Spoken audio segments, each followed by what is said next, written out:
خیبر کا دن آیا. کئی دفعہ صحابہ کہے فتح نہیں ہوئی, میرے رسول نے فرمایا سویرے میں جھنڈا دوں گا اور جس کو دوں گا اسے اللہ فتح دے گا. حضرت سیدنا ابو ہریرہ کہتے ہیں میں نے کان میں پوچھا, میں نے کہا حضور وہ کون ہے جس کو آپ جھنڈا دیں گے, چلے مجھے کان میں بتا دے وہ کون ہے.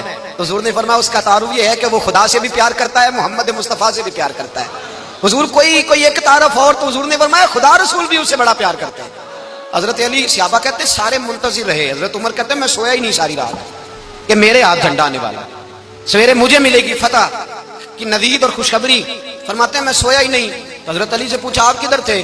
جناب علی شیر خدا رضی اللہ تعالیٰ عنہ فرماتے ہیں میں تو اپنے کمرے میں سو رہا تھا, میری تو آنکھوں میں تکلیف تھی, میں سویا ہوا تھا, پتہ کیا بنا, کوئی آیا لے کے چلا گیا, کوئی عمر بھر بھی نہ پا سکا. میرے مولا تجھ سے گلا نہیں, یہ تو اپنا اپنا نصیب.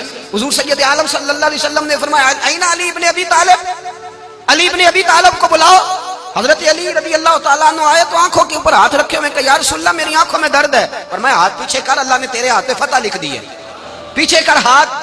حضرت علی کہتے ہیں حضور نے لعاب دہن لگایا میری آنکھوں پہ, مجھے پہلے سے بھی زیادہ بہتر نظر آنا شروع ہو گیا. حضرت علی شیر خدا ایک ہاتھ میں تلوار, ایک ہاتھ میں 40 گز اونچا تھا خیبر کا دروازہ, 40 گز چوڑا تھا. حضرت علی شیر خدا کہتے ہیں میں اللہ اکبر کے نعرے لگاتا میدان میں گیا, اللہ اکبر کے نعرے. میں رسول اللہ کا بھیجا گیا تو میں شان سے گیا کہ میں نے سیدھے ہاتھ میں تلوار تھی, الٹے ہاتھ سے پکڑ کے میں نے 2-3 دفعہ دروازے کو ہلایا اور اللہ اکبر کہہ کہ جب میں نے پھینکا تو 40 گز دور جا کے گرا. 40. حضرت علی نے نا کوفے میں دعوت کی لوگوں کی, جب آپ امیر المومنین تھے دعوت کی, سب لوگ آئے. ایک نوجوان آیا جس نے شورا سنا تھا پر حضرت علی کو دیکھا نہیں تھا, اور حضور نے فرمایا نظر الی وجہ علی عبادہ, میرے علی کا چہرہ دیکھنا بھی عبادت ہے. تو ایک صحابی نے کہا حضور جو نہ دیکھ سکے, فرمایا ذکر علی عبادہ, ان کے لیے علی کا ذکر کرنا عبادت ہے, علی کا تذکرہ کرنا بھی ان کے لیے عبادت. حضرت علی کو دیکھا نہیں تھا. جوان کہتا جب میں آیا نا میں نے لوگوں سے پوچھا وہ بوڑھے مولا علی کدھر ہے جنہوں نے خیبر کا دروازہ توڑا تھا, بڑی شہرت ہے, کدھر ہے؟ کہتے حضرت علی صاحب نے بیٹھے تھے, مجھے کسی نے کہا وہ بیٹھے ہوئے. میں گیا تو حضرت علی اخروٹ کھا رہے تھے, تو پورا زور لگا رہے ہیں تو اخروٹ کوئی نہیں ٹوٹتا, پورا زور 2-3 دفعہ, کبھی اس دانت میں کبھی اس دانت میں, ٹوٹتا ہی نہیں.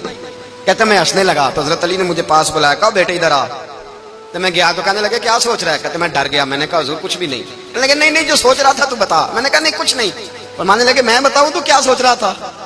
بتاؤں؟ کہ حضور بتائیے. آپ فرمانے لگے تو سوچ رہا تھا بابے سے اخروٹ تو ٹوٹتا نہیں, خیبر کیسے توڑ دیا تھا؟ تو سوچ رہا تھا کہ اس سے اخروٹ تو ٹوٹتا نہیں تو خیبر کیسے توڑا تھا؟ فرماتے ہیں میں نے کہا میں یہی سوچ رہا تھا. یہ جب عرض کیا نا تو فرماتے ہیں شیر خدا کا رنگ ہی بدل گیا. پہلے مسکرا رہے تھے پھر انداز بدل گیا. انہوں نے اپنے منہ سے وہ جو اخروٹ لگا تھا جھاڑا, ہاتھ منہ جھاڑے, امامہ سیدھا کیا اور فرماتے ہیں شیر خدا بن کے بیٹھ گئے. کہنے لگے بیٹے اخروٹ کو چھوڑ, کوئی خیبر آ تو لا, میں ابھی بھی توڑنے کو تیار ہوں. خیبر کوئی ہے تو لا, میں ابھی بھی توڑنے کو. دیواریں ہلتی رہتی ہیں اور در کانپ جاتا ہے, علی کا نام سن کے اب بھی خیبر کانپ جاتا ہے. میں تو اس کو چھوڑ اخروٹ کو, تو لا. کہتے ہیں میں نے کیفیت دیکھی تو حضرت علی کا تو رنگ ہی بدل گیا.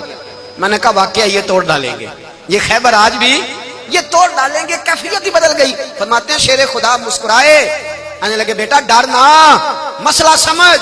کہا حضور کیا ہے؟ آپ فرمانے لگے اخروٹ میں جسم کی قوت سے توڑ رہا ہوں اور خیبر میں نے اپنے ایمان کی قوت سے توڑا تھا. میرے ایمان میں آج بھی بڑی قوت ہے. آج بھی اگر کفر للکارے گا, آج بھی اگر دین کا دشمن للکارے گا, علی کا جذبہ جہاد آج بھی بڑا جوان ہے. غیرت ایمانی آج بھی بڑی, دین کے ساتھ وفا کا رشتہ آج بھی بڑا میرا جوان ہے. تو بتا کوئی خیبر توڑنا ہے تو